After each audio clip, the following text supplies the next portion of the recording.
Welcome to Crystal Mermaid Tarot. My name is Jessica. I am a mystic and intuitive messenger.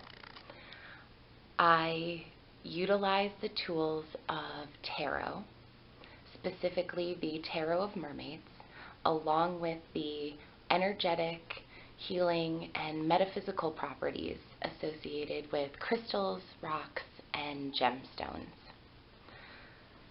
For today's Crystal Mermaid Tarot reading, I was intuitively guided to the stone Amethyst. Amethyst comes in a wide variety of shapes, structures, forms, clusters, crystals. It can be found in geodes. Here we have some chevrons as well. Amethyst is a purple crystal. It is a member of the quartz family. It is primarily silicon dioxide, and the purple color comes from trace amounts of either manganese or iron. It also is related to heat and pressure. Oftentimes, the more heat that an amethyst is exposed to, the darker the purple color will be. And reverse to that, if it's exposed to sunlight for a very long time, the amethyst will bleach to a white color. Amethyst is found all over the world. Brazil is a country known for its amethyst. Uruguay also has amethyst. Germany, Russia, the United States as well. Much of the amethyst that you see here on today's grid was actually mined by myself and my partner here in the United States in California. And these are examples of natural amethyst crystals. The clusters together, creating so much power. And this stone here has a chevron in it, and that's the white banding, the white quartz banding. And it's said that that actually can add to the power of the amethyst crystal, just amplifying it, as quartz is an amplifying crystal. So, additionally, there's a lot of myth and legend around amethyst. The word amethyst comes from the Greek word amethystos, and that word means unintoxicated. So the Greeks and the Romans actually used amethyst crystals in their chalices, and they would put them in their wine glasses to help protect them from intoxication or overindulgence. A Greek myth says that the amethyst crystal was created when the Greek god Dionysus, the god of wine, fell in love with a nymph girl who did not love him back. He was angered by this, and he chose to turn her to stone since he couldn't have her, and he turned her into a quartz crystal. Now, another Greek goddess, Diana, came down to protect the nymph, and in trying to protect her and from Dionysus got angry, and he threw a glass of wine at Diana, and it landed on the quartz nymph girl, thereby turning her purple. And so the Greek myth says that that's where amethyst came from. So I think that that's kind of cute and interesting to think about, and then it also kind of lends to all these different shades of purple, different amounts of wine or red wines that may have been splashed.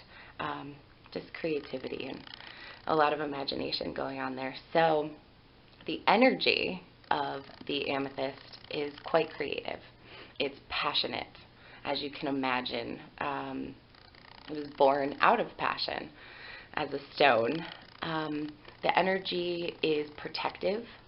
That's part of the reason why the ancients had such a reverence for this stone as an unintoxicating stone, protecting them from overindulging or being vulnerable during that time when they were imbibing.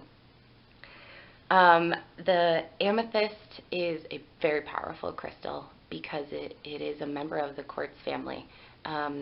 So in using this stone, it can be used for clearing and cleansing the auras. It can also be used to cleanse other stones. So just take care to be mindful of your amethyst that's around you, because it is a cleansing stone, it is an absorbing stone, and it's a very powerful stone. So a lot of respect for the amethyst. And purple as a color just generally is it's a very spiritual color.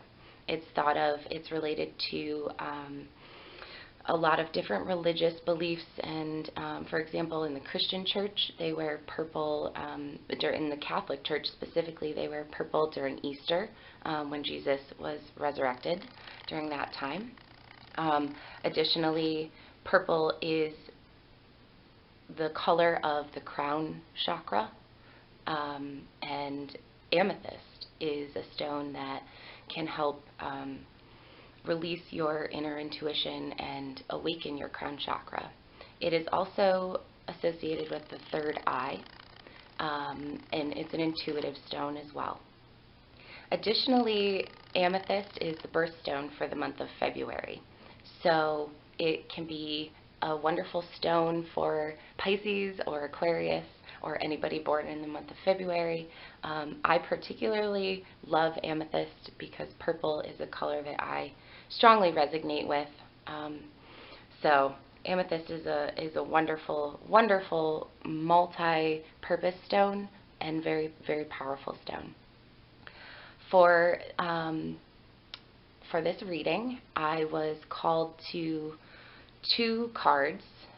pull two cards from the Tarot of Mermaids, and the amethyst guided me. These are the two amethyst crystals cluster that guided me to these cards in our reading.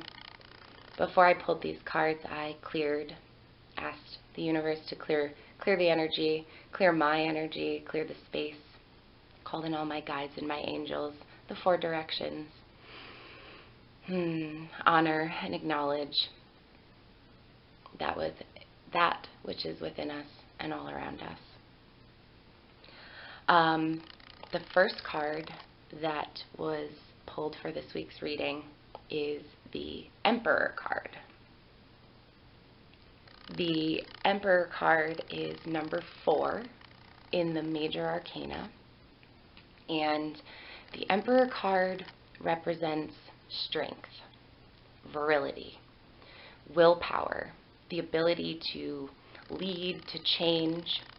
Also, the recognition that with power can come great responsibility. So the Emperor card is a very powerful card in the deck. And the second card that I was guided to in the Tarot of Mermaids is the 5 of Pentacles. 5 of Pentacles is an interesting card. It represents obtuseness, a lack of personal direction, and dependence. I feel as though the combination of the amethyst crystal with the Emperor card and the 5 of Pentacles, the message is one of balance, one of recognition, awareness, and acknowledgement of great power. But with that great power, there is another side where when you are choosing to lead, when you find the strength within to step forward, you have to recognize that other people may wish to follow you. People with a lack of personal direction or energy with a lack of direction that can cling So recognizing that there is great power to be had with good intention behind it, and always keeping a respect for yourself, your abilities, and all those around you who may be influenced by what it is that you have to share. So go for your passion, follow your dreams, recognize and respect that power that is within you to do whatever it is that your heart is guided to do. But always also recognize and respect the other half of that, which is that sometimes there is energy out there that may blindly follow or attach to you, and it's up to you to have respect for that and not abuse that. So, all right. Thank you for joining me on this edition of Crystal Mermaid Tarot with Amethyst as our stone this week. If you like what you see, please feel free to subscribe here on YouTube, follow Crystal Mermaid Tarot on Facebook, or check me out on Twitter. And thank you, as always. I appreciate you for joining me and being here to receive this message. Aho.